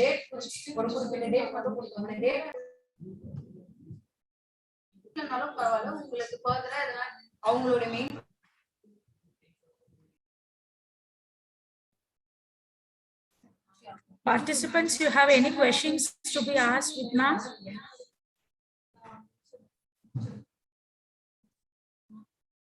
Ma'am, I have one question with you. As we discussed in the previous session and also your session, is it essential for the candidates or employees or the students to take up further studies in the same stream, that is core, or in multifaceted disciplines? Which one will be fine for them to survive in the market, according to your opinion, ma'am? Okay, so I think it depends. So like, for example, I have seen people who are having, so like, for example, UG in civil, and then they have done a PG in environmental, which is like a very, very different field altogether. I have seen people who have done BTech, but after that they have done their masters in the fashion designing. Okay, I have seen people who completed bachelor's in the fashion designing, then did MBA. So it absolutely depend on the interest area, and what exactly you want to pick up. But the only thing which I can say or add here is that before picking up the post graduation, it is very important that you should really know that what you are doing. You should really write down all the points that for what reason you want to do this post graduation. Okay, so yes, but as a normal trend, generally people goes from say from BBA to MBA, or maybe from BCom to MCom, or BSc to MBA, or maybe a continuation of the journey. So that is, so what I'm trying to say here is that it all depends that what is your aspiration, what you really want to do. So if somebody is a BSc holder but want to move in corporate, then I think a MBA would be a great idea for that person. Say if somebody is doing BSc but want to move into the field of, say, academics, or maybe a research, or something like that, then in that case it is very important that the person should continue in the similar kind of field. So it depends. So there is no actually what you call right or wrong in picking up the stream. Why I ask this one, ma'am, because in our education field, if they do multidisciplinary, they won't accept. The university will not grant approval. So in the industry market, is it so like that, or is it advisable to do in multidisciplinary? I think it is advisable to do multidisciplinary, because most of the organization always what you call prefer people with very diverse educational background. If you see, when we when we kind of write this CAT paper, Okay, so the kind of qualification criteria in the CAT itself is they hire people from very diverse background. They don't hire only from, say, engineering from an IIT background. They have a bucket for everything. They will hire they will take kids from say a BA background. They will take from some from the normal engineering background. They will take some from BCom background. So all these good institution has kind of started taking that call of having this multidisciplinary kind of a crowd to ensure that what exactly the corporate is looking for, they can cater. So I think then in that case, my suggestion would really that the university should really look into this. One question has been posted in the chat box. Okay, being a AMCOM graduate, if we want to pursue career in HR, what course would you suggest? Okay, so being a AMCOM graduate, if you want to do HR, then so if you ask me academically, of course, I would suggest a MBA in HR. So if you can do MBA in HR, or there are people I have seen, who want to kind of do some kind of want to gain some experience, work X, and then want to go for some executive MBA. So that is also one of the way which you can go if you're getting an opportunity of working in some small organization where you can be a HR, because most of the small organization, they support these kind of cross-functional learning. So if you want to join some startup or maybe any organization which is supporting you in terms of getting into something close to HR or something like that, maybe you can work there for some time and then you can do an executive MBA. So these are the only two options. So one is can be MBA in HR, which you can do, or maybe you can do an executive course post that.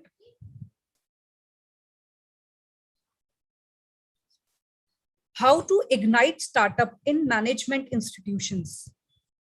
Okay, can you rephrase this question? What exactly you are asking here?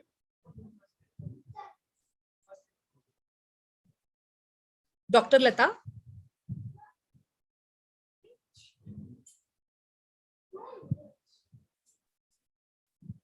Hello? Ma'am, actually the participants have been muted. So okay. I request Dr. Lata Lavanya ma'am to pose the question according to ma'am's expectations. So how to ignite startup in management institutions? So are you saying that, how to promote the entrepreneurs in the management institutions, or you are saying that, we should, if somebody is passed out from the management, how to plan startup in business school?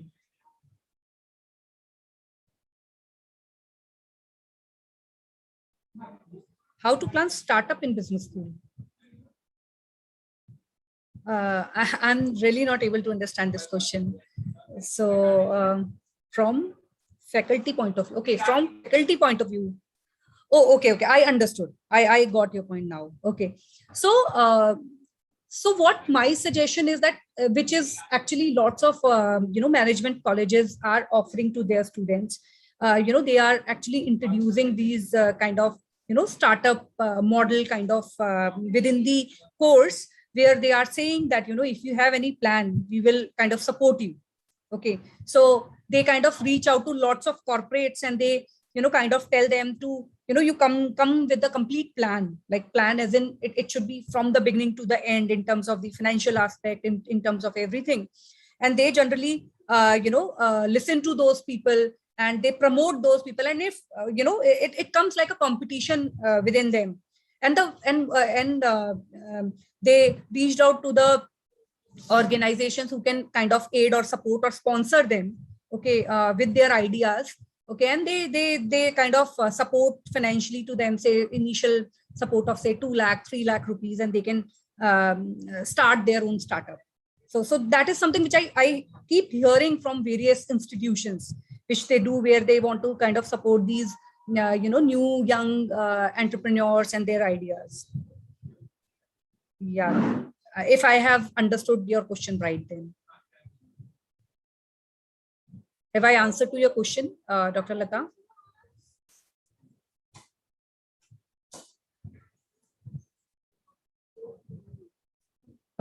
Any other question?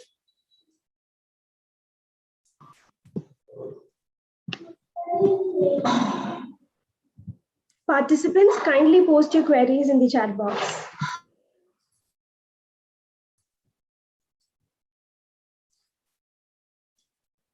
So Dr. Lata, if you can unmute yourself for a minute and can explain me your question, maybe I can answer you better. But that's what I understood from your question. Yes, madam. Good afternoon, madam. Hi, good Nice afternoon. hearing about all your thought process, really inspired with. Like what, as a faculty, I would like to know is the startup is easy for an engineering college, for a science institutions, because they have lots of ideas coming into, right, madam? But for the management institution, we can do some managerial advice, or we can give some decision-making advice. But to take up a startup, like how to go with a student for them to ignite the ideas and move ahead for a start. Because that is also an initiative. In innovation and entrepreneurship, we speak about startup, but where to start, how to encourage the student to go ahead with a startup? That is my question, actually, ma'am. Thank you, ma'am. Okay, so so when you're talking about a management institution, you're talking about a MBA institution where the people are, I mean, the MBA holders, are you talking about as a management institution?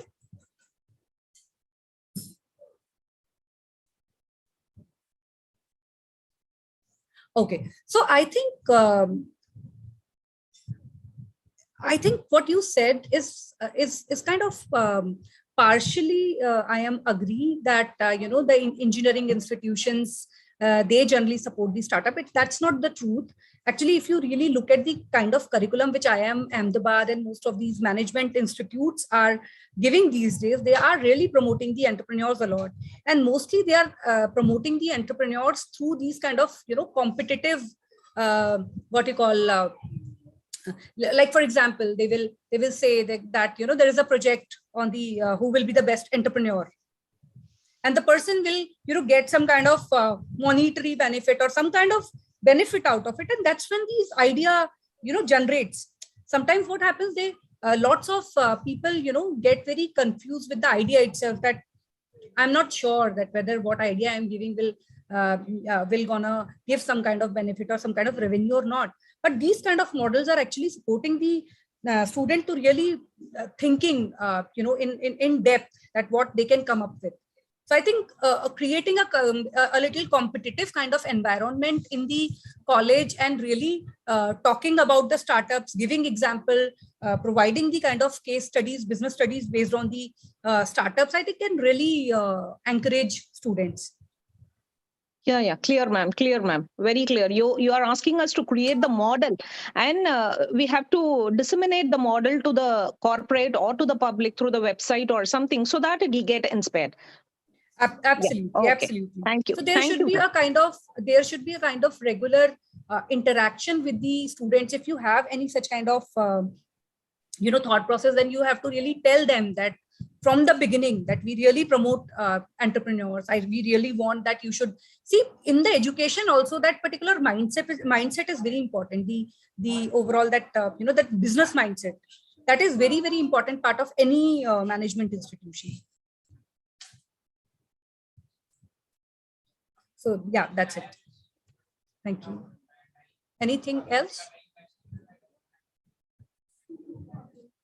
Pragati, I can see a hand raised. Any question?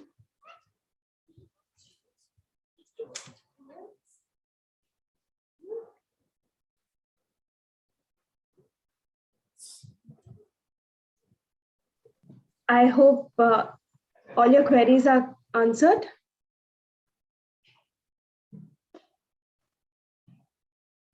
Okay.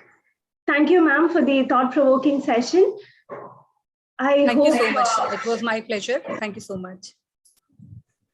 Gratitude is the most exquisite form of courtesy. I would like to call upon Gayatri of First MCOM to deliver the vote of thanks.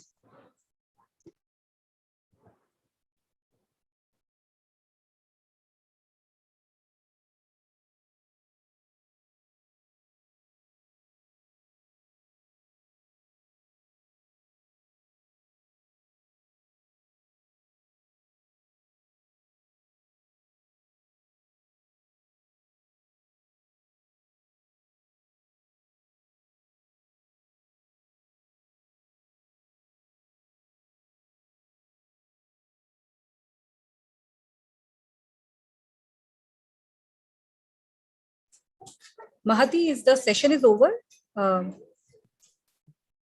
Yes, ma'am. Okay, I can leave now. Yes, ma'am. Thank you so much, ma'am. Mahati, can we deliver the formal vote of thanks? Yes, ma'am. Ma'am, thank you so much for your valuable spending time with the students to enlighten about the role of higher education in the present scenario. Thank you so much, ma'am. Thank you so much. Thank you so much. Actually, this was a very, very last minute preparation for me because I am also not keeping too well.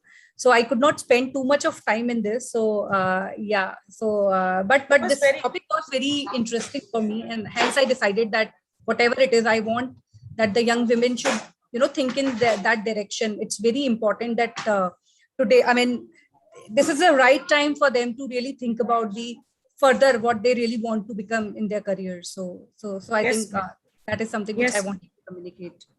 The main motto behind this program is that I don't want the youngsters to stop with their undergraduation, and I want to think beyond and meet the industry needs by doing their postgraduation. That is the main motto behind this program. And that's what I want the industry people to highlight about the role of the present higher education in the present scenario. That's why we invited you to speak about that, because it is easy to get the job. To survive, qualification matters, and qualification plays a vital role for their survival. They can sustain with their undergraduation and their hard work, but for the survival, they need the qualification. That's what I want to highlight through the industry people.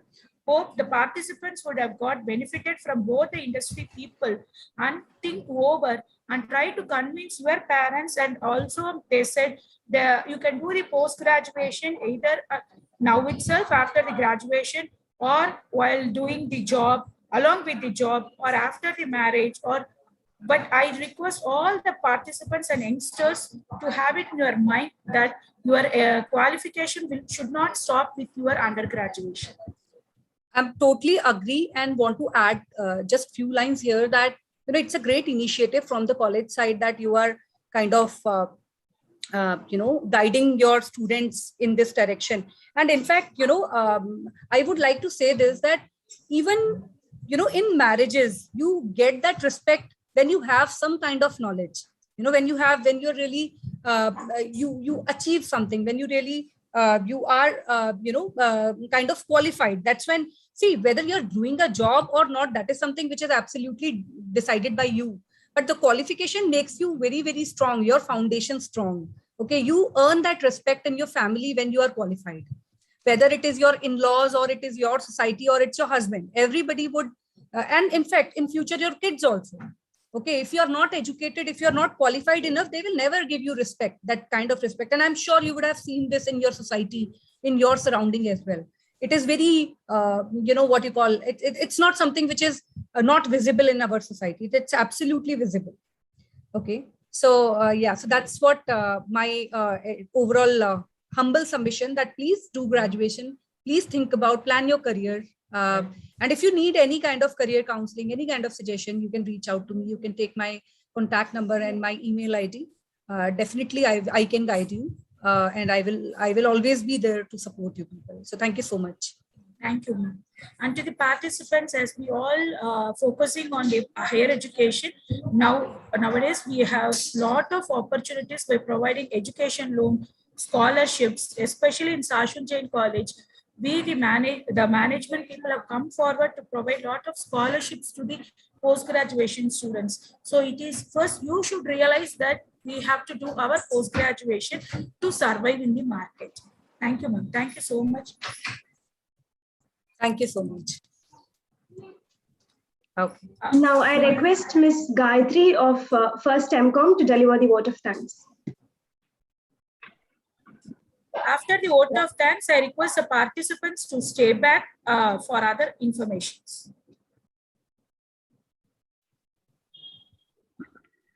Gratitude is a true. Hello. Yes. Am I audible? Yes, Gayatri. Gratitude is you to grow and expand. Gratitude brings joy and laughter in your life and into the life of all those who are around you. A very good afternoon to one and all present here. I feel privileged to propose the vote of thanks on this occasion. I would like to express my sincere gratitude to the management, Principal Dr. S. Padmavati ma'am, Vice Principal Dr. S. Rukmani ma'am, Head of the PG Research Department of Commerce Dr. C.K. Deepa ma'am, and our department faculty for giving us the opportunity to organize this informative webinar on the occasion of International Day of Education. My heartfelt thanks to our resource person of the day, Mr.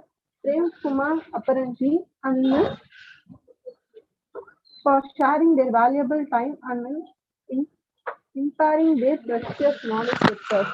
I am grateful to the coordinators on this webinar for their tireless efforts in making the event a grand success. My sincere thanks to our technical team for creating the links for the section and drafting the invites. Last but not least, I would like to thank the participants for their presence in today's event. I will kindly request all the students to fill the feedback form in the link provided in the chat board before exiting the meeting. Thank you. Participants, kindly wait. Now I request Varsha of 2nd MCOM to take over.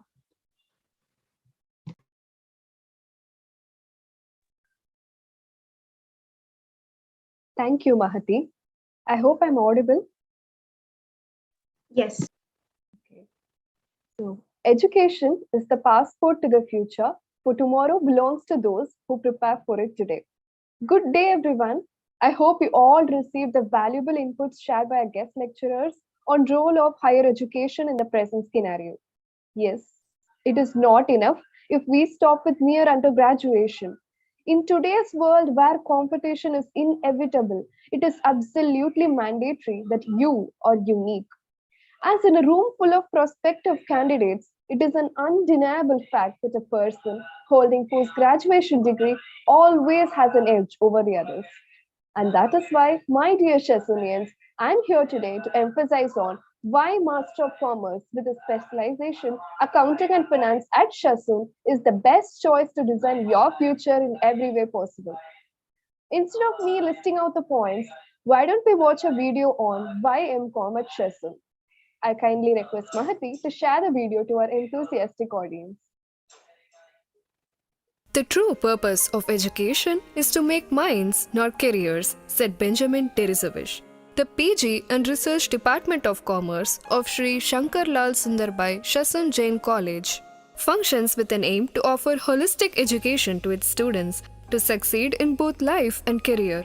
The department was established in 2011, offering specialization in accounting and finance. Started with just 17 students, it has now spread its roots, which include a strength of more than 80 students from various UG Commerce courses and from various colleges of the city, only due to the benevolence of the management and guidance of our principal. The MPhil degree, started in 2017, is yet another feather in the cap. It aims to transform the postgraduate students into research scholars. To promote research and culture among its research scholars, the department encourages them to participate and present research papers in national and international seminars, organizes research workshop on data analysis using SPSS and R programming, a one-to-one session which instills confidence among the students to undertake research projects. The department is equipped with latest software, database of journals, and wide range of books. Teaching Assistance Program allows them to gain experience in teaching and research. The department also conducts Faculty Development Program to the staff members. The MPhil students are placed as assistant professors in various colleges in the city like SDNB Vaishnav College, MGR Janaki College, Prince Sri Venkateshwara College, Mahalakshmi College, and St. Joseph College. The department offers wide range of subjects to provide an in-depth knowledge. With an aim to make teaching learning effective, the department uses case studies, online tests, organizes guest lectures, power talks, seminars, workshops and lecture series, and organizes industrial visits to expose them to the practical aspects of the subjects. The department has qualified and experienced teaching staff and also invites eminent resource persons from the industry to engage with the students. Prominent among them are CA Dr. Gopal Krishna Raju of Messrs. K. Gopal Rao & Co., Mr. V. Nagappan, Investment Consultant, Independent Director and Mentor, Mr. G. Balaji, Divisional Manager, SBI Life Insurance, Mr. Balaji Ramanathan, Zonal Business Head, SME South, Mr. Chandrasekhar Koperi, Proprietor, Anova Corporate Services Private Limited, Dr. Sundari Ramakrishnan, Consultant in Finance, HR and Strategy, Mr. Sundaram Krishnan, Compliance Officer, Reliable Stocks and Shares, Mumbai Private Limited. The department also strives to kindle entrepreneurship skills among the students and to take up business and make them self-sufficient. They were given training on various skills like producing moisture-absorbing paper bags and are taking as a project green bags to avoid plastic and use paper bags in the campus. The students are sent to various chartered accountant firms to learn about GST and e-filing. The excellent performance of students at the university examinations is a source of strength and pride to the department. Since commencement, the students of the department have secured several university ranks, including the first rank. Notably, for the last 5 consecutive years, the students of the department bagged the first university rank. In the last year, a record number of 17 students have secured university ranks. Apart from students getting teaching opportunities in our own institution, they are also placed in companies such as Sutherland, HDFC Bank, S Bank, DNA, Shasun Chemicals. They have been placed in colleges like Women's Christian College and MGR Janaki College, and also at Sri Shankarlal Sundarbai Shasun Jain College. The department, functioning from an exclusive PG wing, offers best infrastructure with digital classrooms, remote access to learning materials, MOOC, Moodle, and certificate courses, providing an unparalleled experience. The students are encouraged to participate in several events and have brought laurels to the department. They are encouraged to plan, think, and organize events to showcase their talents. The success of Chakravyuh interdepartmental competitions since 2017 and Dhruva, an intercollegiate competition since 2016, are proof of the organizing capabilities of our students. Apart from academics, the students also shine in sports. The department students got first place in volleyball at Sri Krishnaswamy College. Miss Mani Meghala got selected in interzone high jump. She got first place in athletics, 400 meters, 800 meters, long jump and triple jump in the year 2019. Miss Yuvashri won 3 gold, 2 silver, 3 bronze medals. Miss Sri Durga won 3 silver, 2 bronze medals in the state-level archery tournament which took place from 21st Feb 2021 to 27th Feb 2021 at MGR Janaki College. The strength of the department is its teachers, students, excellent infrastructure conducive for learning and interface with industry. The future plans of the department includes offering PhD program, short-term courses in association with reputed institutions and more tie-ups with industry. The PG and Research Department of Commerce, in its quest to offer the best experiences to its students, takes pride in its achievements and is confident in its faith to go beyond.